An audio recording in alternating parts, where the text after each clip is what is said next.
Nuevamente, ¿ya me oyen? Sí, ahora sí. Nos vemos nuevamente.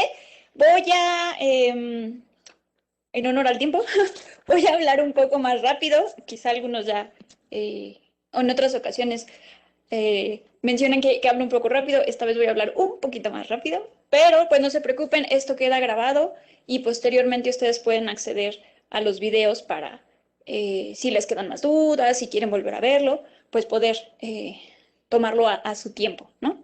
Con calmita. Esta siguiente presentación va a ser más enfocada hacia la cartografía. Yo tengo una licenciatura en geografía, entonces les voy a explicar, sí, si quieres, pues un poco más la parte geográfica y cartográfica, ¿no? Entonces, estos van a ser los 5 temas que vamos a abordar para poder concluir de alguna manera en cuanto a cómo aporta esto también a la gestión del riesgo. Bueno, pues ¿por qué el uso de la cartografía? Pues como nosotros ya sabemos, siempre ha habido este afán o esta necesidad de representar la superficie terrestre para de alguna manera también poder explicar los fenómenos que en ella se presentan. Eh, y pues bueno, la manera en que el ser humano ha logrado hacer esto ha sido mediante la cartografía, ¿no? Y pues bueno, la cartografía en realidad representa una forma muy eficaz y atractiva de representar gran cantidad de información. No hay ningún otro documento que logre incluso transmitir cierta información más que la cartografía, ¿no? Sobre todo espacialmente. Y bueno, les voy a hablar rápidamente de los tipos de mapas. Como ya lo vimos, pues existen diferentes metodologías o maneras de estudiar el fenómeno de inestabilidad de laderas, y así como hay métodos determinísticos, métodos cualitativos, etcétera, también lo hay en cuanto a la cartografía o la creación de mapas. Los mapas cuantitativos, pues bueno, van a representar números, valores, estadísticas inclusive, y entonces esto lo que nos muestra pues es un orden en la importancia de cuantificar, poder evidenciar de manera, pues digamos, más dura o más, pues sí, más dura, por decirlo de alguna manera, estos valores que nosotros vemos en el espacio. También podemos tener mapas cualitativos que en realidad son más descriptivos sobre los problemas o las actividades que estamos viendo en el espacio, y pues su objetivo es la distribución espacial de un grupo de datos, ¿no? Y bueno, finalmente pues vamos a tener los mapas temáticos, que puede ser la suma de varios mapas cuantitativos, de varios mapas cualitativos, y el objetivo es localizar las características o fenómenos particulares, ¿no? Todos los mapas que nosotros generamos de riesgo son mapas temáticos. ¿Por qué? Pues porque tienen la suma de varios mapas cualitativos, y lo que nos va a dar es un mapa temático. El contenido pues abarca información histórica, política, económica, fenómenos naturales, que es lo que nos compete. N cantidad de información puede ser representada en este tipo de mapas. Para cualquier generación de mapas en específico de fenómenos naturales, incluso podrían sumarse también a fenómenos antrópicos, pues el mapa base es el topográfico. Como seguramente ya lo han visto, pues este mapa lo que va a representar es la geografía, las pendientes del lugar o el sitio que se quiere estudiar. Y bueno, derivado de esta cartografía, la geografía como ciencia pues encontró también la necesidad de poder incluso hacer estos mapas en tiempo real o de manera más rápida, pues porque los fenómenos son cambiantes, son constantes, son dinámicos, y no hay a veces tiempo para dedicarle el detalle a la creación de estos mapas, ¿no? Como lo saben, pues también la cartografía es un arte, y pues con el tiempo se ha tenido que ir adaptando a las necesidades humanas. Entonces, bueno, la geografía logra crear esta herramienta que son los sistemas de información geográfica, que es una herramienta tecnológica analítica para recopilar, gestionar, integrar y poder incluso generar bases de datos, ¿no? Espaciales, obviamente. Entonces, lo que va a hacer es, como lo podemos ver en la imagen, pues va de alguna manera juntando o empalmando capas de información. Con este proceso, pues analizamos patrones, organizamos la información, ya sea capas separadas o capa a capa. Y pues bueno, puedes lograr combinar o superponer diferentes tipos de información, incluso modelos 3D ahora, ¿no? Bueno, como les decía, tanto los fenómenos naturales, y cualquier fenómeno en realidad, como los mapas, son dinámicos y cambiantes. Entonces, esto ha llevado a la necesidad de tener bases de datos más actualizadas y más puntuales. Entonces, también hay que tener actualizados nuestras capas y nuestra información, y para ello, pues se va a requerir de un mapa inventario. En cuanto a la investigación de inestabilidad de laderas, pues vamos a tener varias etapas. Esto, como les mencionaba desde la primera presentación, dependiendo el objetivo, dependiendo la zona, dependiendo lo que nosotros queremos analizar y demostrar, ¿no? Entonces, la investigación en la primera fase, pues van a ser estudios preliminares, que lo que busca es analizar las causas y los factores. Posteriormente, pues se va a realizar una cartografía, porque una cosa es lo que vamos a ver en campo y otra cosa es lo que queremos representar. Y eso que observamos en campo tiene que estar representado en la cartografía, ¿no? Y posteriormente, pues podemos integrar algunas observaciones de campo y entonces empezar a generar cartografía más especializada de los procesos, el origen de esos fenómenos, qué factores realmente están detonando inestabilidad de laderas. Y bueno, pues esta investigación son ya procesos particulares para el diseño de medidas correctivas, medidas de mitigación o incluso planeación y desarrollo urbano. En este esquema lo que les quiero mostrar es que nos vamos a enfocar en estas tres etapas, ¿no? Que es el mapa inventario, que es el mapa de susceptibilidad y el mapa de peligro o peligrosidad.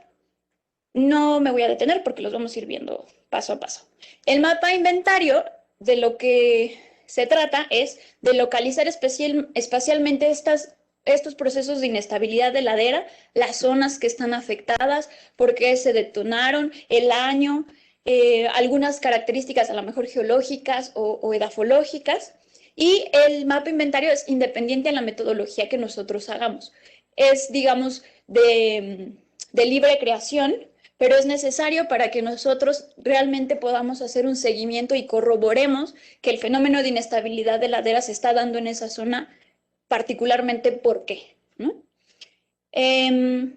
Bueno, se representa puntual o zonalmente, ya sea que nosotros le asignemos una coordenada y digamos aquí ocurrió, o literalmente dibujemos la zona donde ocurrió el deslizamiento. Entonces, por eso puntual o zonal. Y bueno, dependiendo el detalle, como les decía, puntual zonal, puede indicarse el tipo de movimiento, flujo, caído o deslizamiento, cuándo ocurrió la última vez, dónde ocurrieron los nuevos, si fue por lluvia, si fue por sismo, si fue avalancha, si fue incendio, ¿no? Incluso, pues como les decía, el origen, ¿no? Ir a campo y estudiar realmente las características de la zona que han dado origen a este fenómeno. En el 2016, en este proyecto, se elaboró un formato también para generar información o hacer una base de datos sobre el inventario de laderas. Y pues bueno, en él se recaba distintos tipos de información, ¿no? Si es flujo, si es caído, si es deslizamiento rotacional o traslacional, si en realidad no se fue a campo y lo vimos en alguna página, lo vimos en una noticia, pues también te permitía señalar cómo es que habías obtenido esa información, las coordenadas, que son muy importantes. Siempre que vayamos a hacer un inventario o cualquier tipo de mapa, es necesario georreferenciar. Georreferenciar.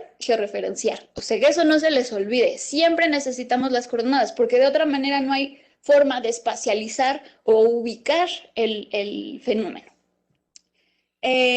Bueno, en este formato, pues también lo que se daba era si era roca ígnea, roca sedimentaria, suelos sueltos, que si había sido producto de alguna actividad humana, si había sido por lluvia, si había sido por sismo. Entonces, este formatito pues nos ayudaba a ubicar ciertas características, tanto en campo como en información.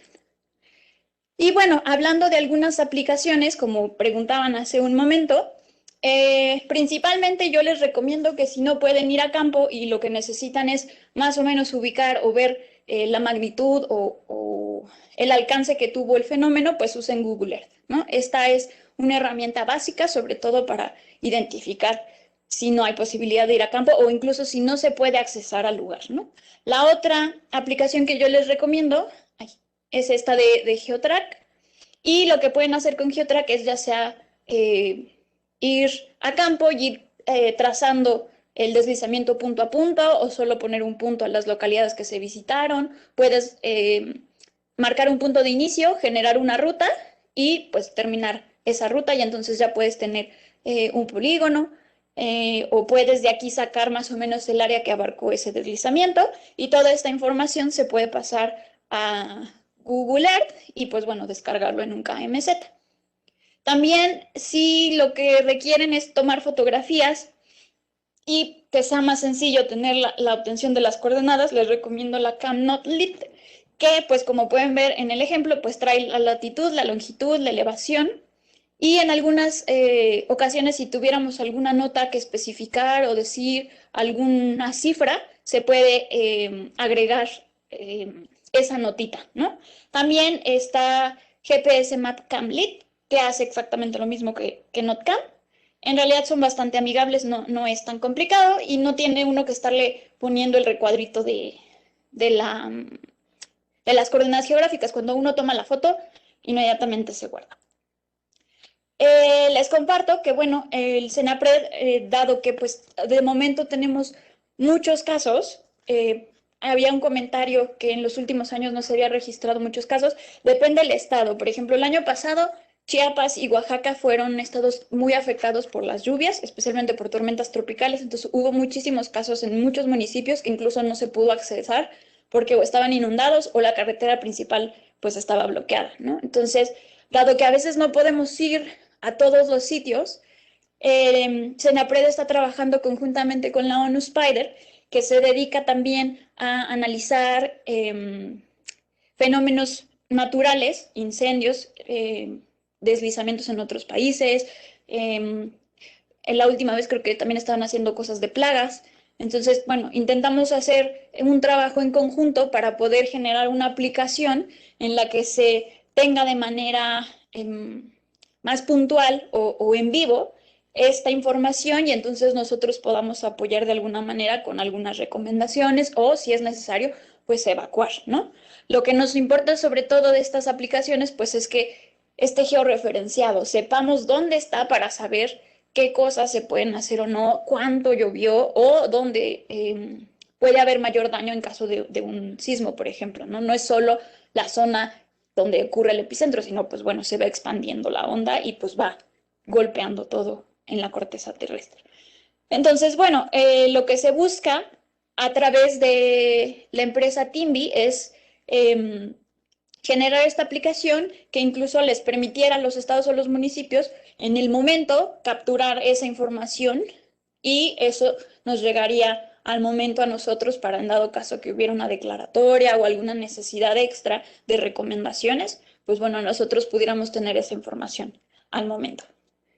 Bueno, vamos a retomar rápidamente lo de la susceptibilidad. ¿Por qué? Porque les voy a explicar cómo se hace un mapa de susceptibilidad. Como ya lo vieron, pues hay muchas cosas que hacer en campo y hay muchos factores que tienen que considerarse para generar un mapa de susceptibilidad. ¿Por qué? Porque por cada elemento hay que hacer un mapa o ya debe existir un mapa. Entonces necesitamos un mapa de pendientes, necesitamos un mapa de vegetación, necesitamos un mapa edafológico, si hay hidrológico también, hay uno de geología y si esa geología ya trae fallas y fracturas, pues mucho mejor porque eso nos va a ir sumando cuando usemos el sistema de información geográfica y hagamos la suma de capas. Entonces, recordando, el mapa de susceptibilidad no es peligro, es susceptibilidad. Y lo que quiere decir es que solo vamos a considerar los factores condicionantes, o sea, la propensión a la inestabilidad de laderas. Y pues esto depende de cada zona y tipo de inestabilidad. Se puede expresar en valores cualitativos y relativos. Nosotros aquí hacemos una suma, una ponderación de valores.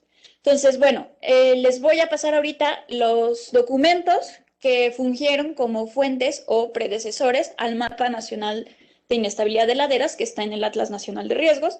Como ya se había mencionado, pues está la Guía Básica de Elaboración de Atlas Estatales y Municipales.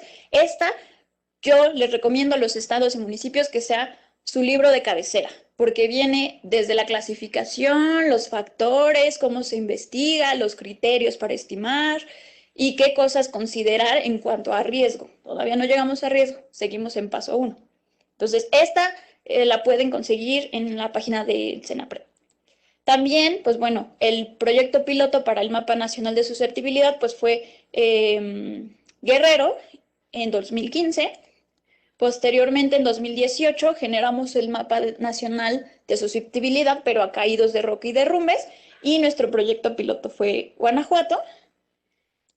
Y bueno, entonces lo que nosotros hicimos para hacer este mapa nacional fue considerar el mapa de pendientes del INEGI a través de un modelo de elevación, conseguir el mapa de uso de suelo y vegetación, y conseguir el mapa de geología, que en este caso, pues bueno, sería el mapa de litología, y en el caso del nacional sí, mapa nacional de susceptibilidad, solo geología. Para el caso de caídos y derrumbes, sí se consideró la geología estructural, porque como ya les mencioné, las fracturas en rocas también van a ser más propensos a esas zonas, pues para que ocurra el derrumbe, ¿no? Entonces, bueno, esto también ya lo vimos. Aquí ya lo único que yo quiero que tomen en cuenta es que, como les mencionaba, para cada una de estos factores, pues se tiene que hacer un mapa. Y ese mapa también se va a ir sumando dependiendo, pues, cuánta sea la inclinación, si tiene o no tiene vegetación, qué tipo de vegetación, si es pasto, si es árbol, si es cactus, ¿no? O sea, eso también le va sumando, si es qué tipo de roca, metamórfica, sedimentaria, ¿no? Todo eso le va sumando también dentro del sistema de información geográfica, y esos son los valores que uno tiene que designar de acuerdo a la zona que se esté estudiando. Entonces, bueno, como les decía, la pendiente, la litología, el uso de suelo y vegetación.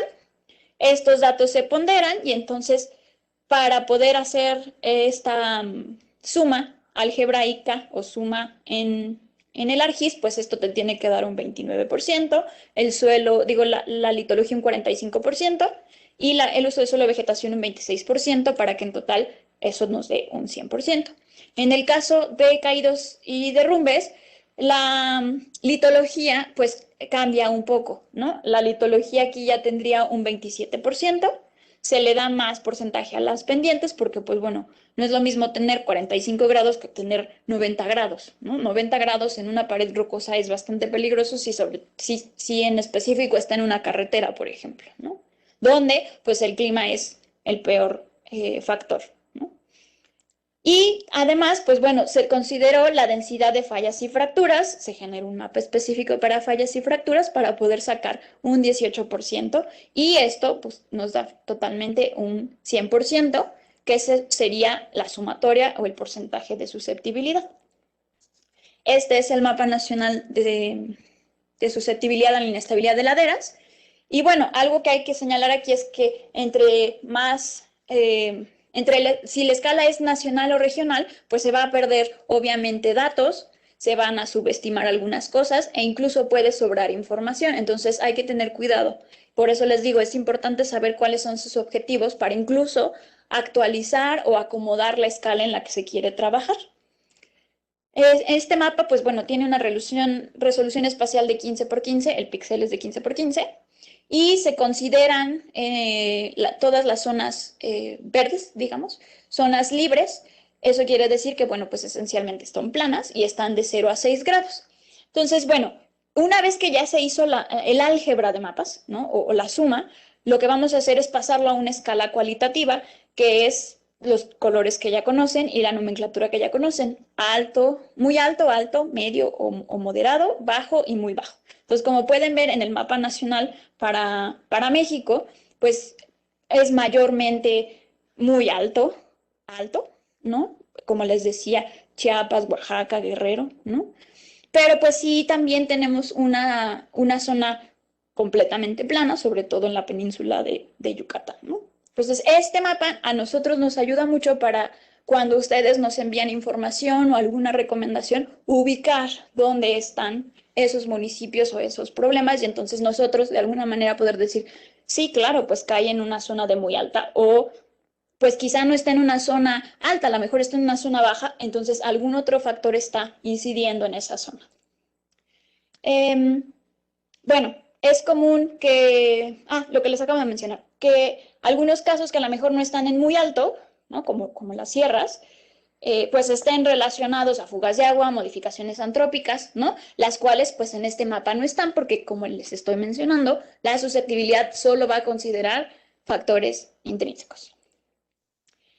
En cuanto a peligro, el peligro, que es el siguiente paso, o sea, paso 2, para generar un mapa de riesgo, sí ya va a involucrar si tembló, si llovió, si cayó nieve, si hay una zona de minas y entonces hasta dónde llega esa zona de minas y qué es lo que hace, detona, escarba, es una mina a cielo abierto, tiene presas de jales, o sea, aquí sí ya vas a identificar los factores que van a detonar la inestabilidad de laderas. Entonces, bueno, el peligro, como ya los han mencionado anteriormente, pues es la probabilidad de que ocurra una amenaza, ¿no? Y entonces estos mapas lo que van a medir es la magnitud y el periodo de recurrencia para este fenómeno.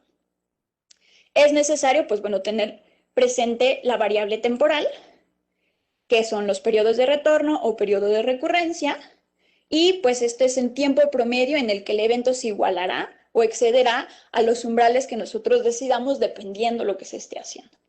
Para CENAPRED, en específico para periodos de retorno de lluvia, ocupamos 5, 10, no, 2, 5, 10, 20 y 100 años. Entonces, bueno, el mapa de peligro representa de manera también cualitativa, con los rangos que ya conocemos y los colores, la zonificación, ¿no? El origen, el grado, la afectación, como en la figura de aquí, ¿no? O sea, los flujos pues se detonan o inician montaña arriba, pero a la hora de encauzarse por las barrancas o las cañadas, lo que va a hacer es ir impactando de manera diferente. Entonces, como les mencionaba, el flujo siempre al bajar va a, no se estabiliza, conforme va perdiendo pendiente, pues va generando otro tipo de fenómenos, ¿no? Que serían las inundaciones. Entonces, la primera zona o la zona que va a tener un mayor impacto, pues va a ser la zona roja, posteriormente la zona amarilla y luego ya seguiría la zona verde y así sucesivamente. Entonces, esto es lo que nos va a ir indicando el mapa de peligro. Y el mapa de peligro, todos los mapas en realidad tienen que ser legibles, porque pues estamos esperando que esto se dé a conocer, ¿no? Que la gente pueda verlos y los entienda e incluso con esto tome decisiones.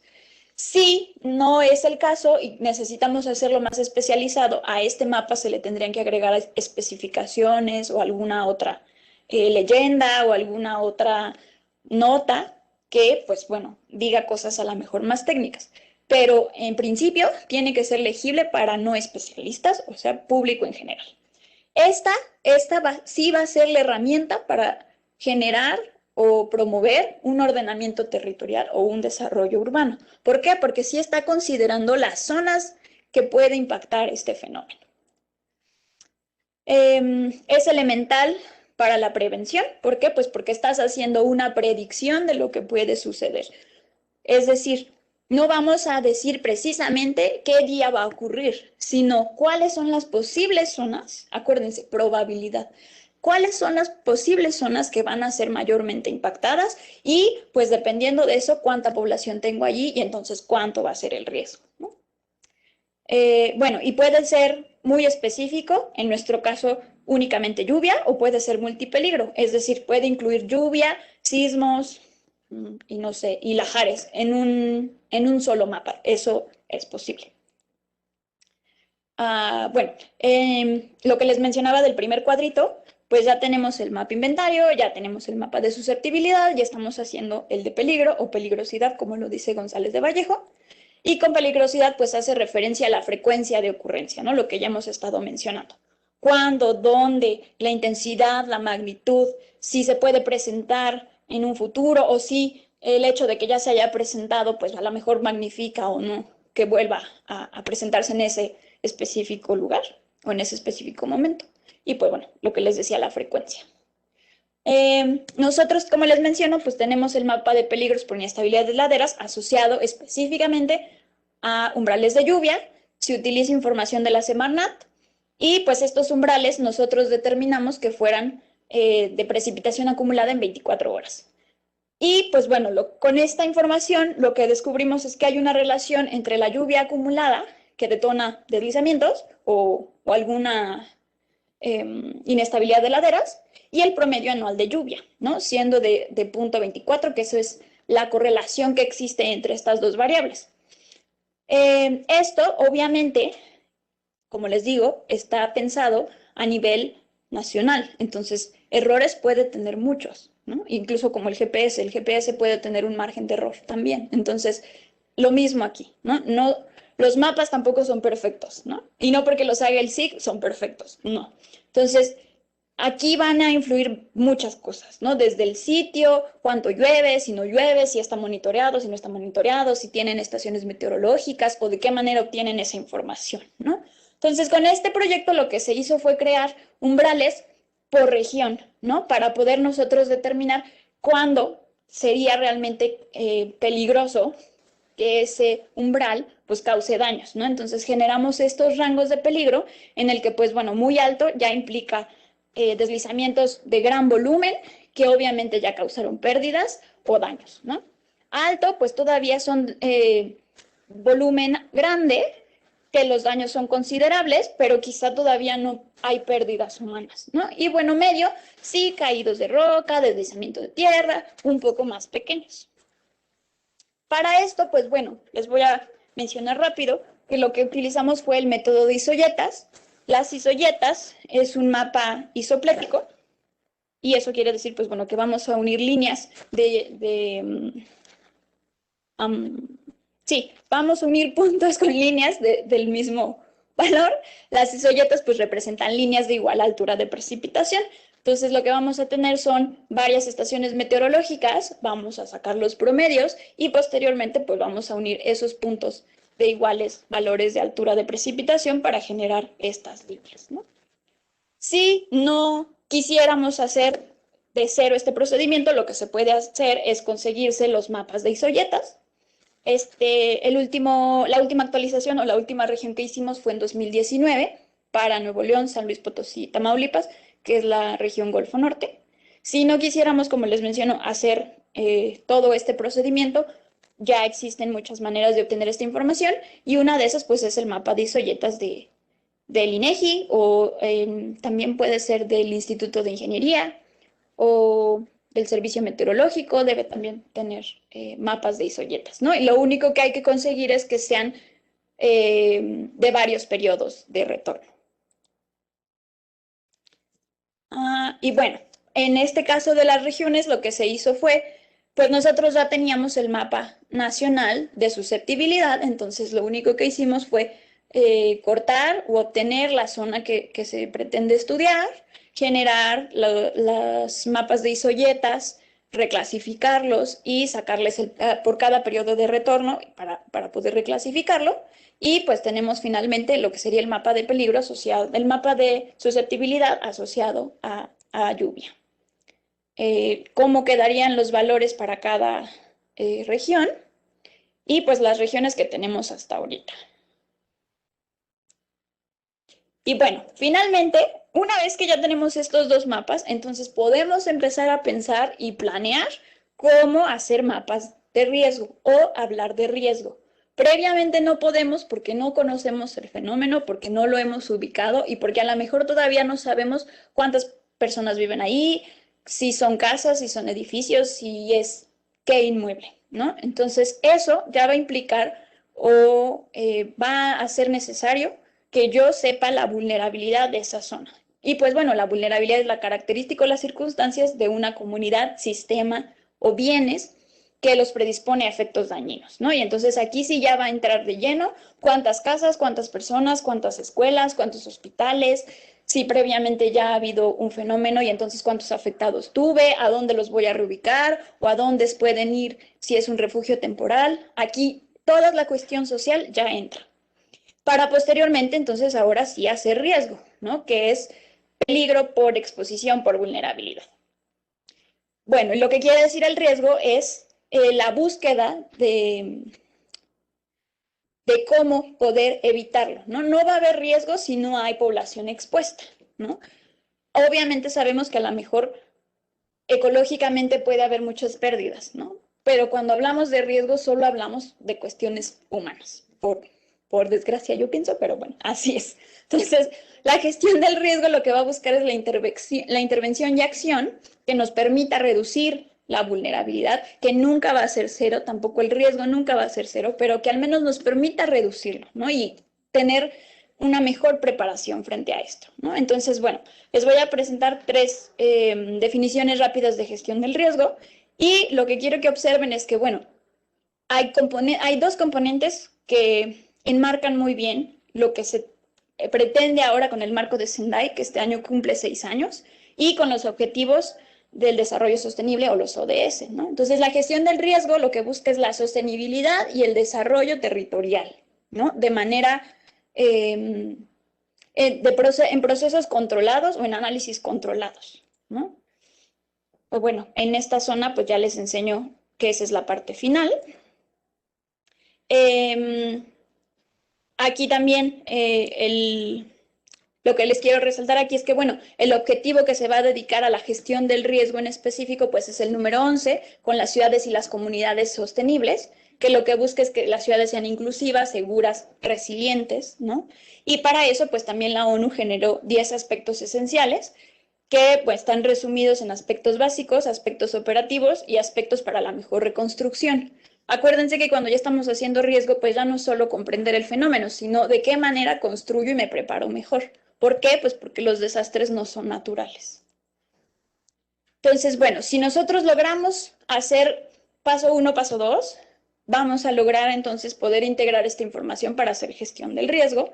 Y lo que yo considero que es el paso final, digamos, sería, como lo mencionó Richard Feynman, que la prueba final del conocimiento es tu capacidad de transmitir a otra persona esa información, ¿no? Entonces, la gestión del riesgo, eso implica que hayamos logrado transmitir a la población, que es la más afectada cuando hay un desastre, cómo evitar ese desastre, ¿no? O cómo prepararse mejor para ese fenómeno natural o antrópico, ¿no? Un caso que estamos teniendo ahorita, pues es el de Nuevo León, ¿no? Entonces, si ya se está haciendo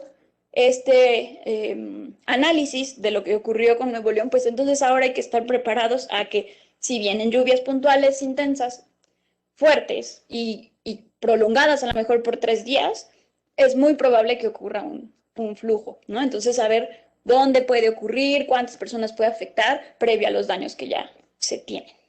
Bueno, bueno, pues yo me despido. Cualquier duda, comentario, pues estamos aquí y si no, nos pueden encontrar en redes sociales también. Les agradezco su atención y nos veremos en la próxima.